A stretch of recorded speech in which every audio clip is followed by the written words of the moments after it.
دن کے 11 بجے ہیں۔ السلام علیکم، یہ ریڈیو پاکستان ہے۔ رئیسہ کاظمی سے خبریں سنیے۔ اہم خبروں کا خلاصہ۔ ملک میں عام انتخابات اگلے سال 8 فروری کو ہوں گی۔ پاکستان اور سعودی عرب نے انفارمیشن ٹیکنالوجی اور ٹیلی مواصلات کے شعبوں میں تعاون کو فروغ دینے پر اتفاق کیا ہے۔ افغان باشندوں سمیت غیر قانونی طور پر مقیم غیر ملکیوں کی وطن واپسی کا سلسلہ جاری ہے۔ اقوام متحدہ کے انسانی حقوق کے حکام نے غزہ میں انسانی بنیادوں پر جنگ بندی کا مطالبہ کیا ہے۔ خبروں کی تفصیل۔ ملک میں عام انتخابات اگلے سال 8 فروری کو ہوں گے۔ اس سلسلے میں فیصلہ اسلام آباد میں صدر مملکت ڈاکٹر عارف الوی اور چیف الیکشن کمشنر سکندر سلطان راجہ کے زیر قیادت الیکشن کمیشن کے ایک وفد کے درمیان ملاقات میں کیا گیا۔ سپریم کورٹ کے حکم پر چیف الیکشن کمشنر سکندر سلطان راجہ نے اٹارنی جنرل منصور عثمان اعوان اور الیکشن کمیشن کے 4 ارکان کے ہمراہ ایوان صدر میں صدر مملکت ڈاکٹر عارف الوی سے ملاقات کی اور ملک میں آئندہ عام انتخابات کے لیے تاریخ پر مشاورت کی۔ صدر کو حلقہ بندیوں کے حوالے سے الیکشن کمیشن کی پیش رفت کے بارے میں بتایا گیا۔ ملاقات میں تفصیلی تبادلہ خیال کے بعد عام انتخابات اگلے سال 8 فروری کو کرانے پر اتفاق کیا گیا۔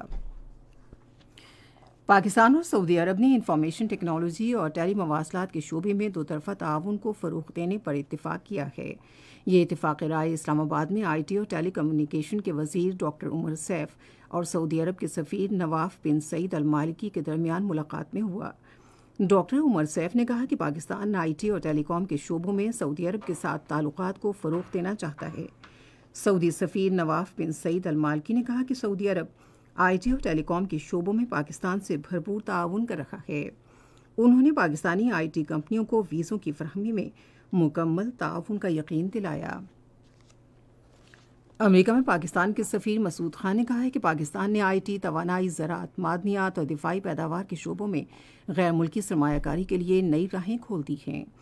واشنگٹن میں 2 روزہ ریزیلینس اینڈ ریفارم کانفرنس سے خطاب کرتے ہوئے انہوں نے کہا کہ اس سال جون میں خصوصی سرمایہ کاری سہولت کونسل قائم کی گئی جو غیر ملکی سرمایہ کاروں کے لیے منصوبوں کی تیزی سے منظوری اور اس پر عمل درآمد کے لیے ایک ہی جگہ تمام سہولتیں فراہم کرے گی۔ افغان باشندوں سمیت غیر قانونی طور پر مقیم تمام غیر ملکیوں کی اپنے وطن واپسی کا سلسلہ جاری ہے۔ تفصیلات کے مطابق چمن اور تورخم کی سرحد سے روزانہ ہزاروں افغان باشندے اپنے ملک واپس جا رہے ہیں۔ گزشتہ روز 19,344 افغان باشندے اپنے ملک واپس گئے۔ خیبر پختونخوا اور بلوچستان کے مختلف اضلاع میں غیر ملکیوں کے لیے عارضی کیمپ قائم کیے گئے ہیں جہاں انہیں خوراک، بستر اور طبی سہولیات فراہم کی گئی ہیں۔ متعلقہ افغان حکام سے مذاکرات کے بعد تورخم بارڈر آج رات 11 بجے تک کھلا رکھنے کا فیصلہ کیا گیا ہے۔ اقوام متحدہ کے حکام نے غزہ میں انسانی بنیادوں پر جنگ بندی کا مطالبہ کرتے ہوئے کہا ہے کہ فلسطینی نسل کشی کے دہانے پر کھڑے ہیں۔ اقوام متحدہ کے سبکدوش ہونے والے انسانی حقوق کے ایک سینئر عہدیدار کریگ موخبر نے انسانی حقوق کے ہائی کمشنر واکر ٹرک کو لکھا کہ ہم اپنی آنکھوں کے سامنے نسل کشی دیکھ رہے ہیں اور اقوام متحدہ اس کو روکنے میں بے اختیار دکھائی دیتا ہے۔ ادھر انسانی حقوق کے لیے خصوصی نمائندے پیٹرو ایروجو ایگوٹو نے کہا کہ ہم نسل کشی کا لفظ اس لیے استعمال کر رہے ہیں کیونکہ اندھا دھند اسرائیلی جارحیت اور بمباری اپنی تمام حدیں پار کر چکی ہے۔ بحرین نے اسرائیل سے اپنا سفیر واپس بلا لیا ہے اور اس کے ساتھ اقتصادی تعلقات معطل کر دیے ہیں۔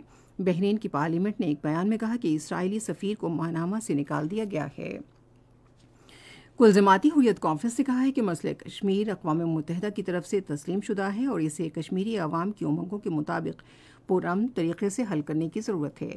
ہوریت کانفرنس نے سری نگر میں ایک بیان میں کہا کہ فوجی طاقت کا بے طریقہ استعمال اور عام لوگوں کی رہائش گاہوں پر چھاپوں اور تلاشی کی کارروائیوں میں اضافہ کشمیر کے بارے میں بھارت کے غیر حقیقت پسندانہ رویے کی عکاسی کرتے ہیں۔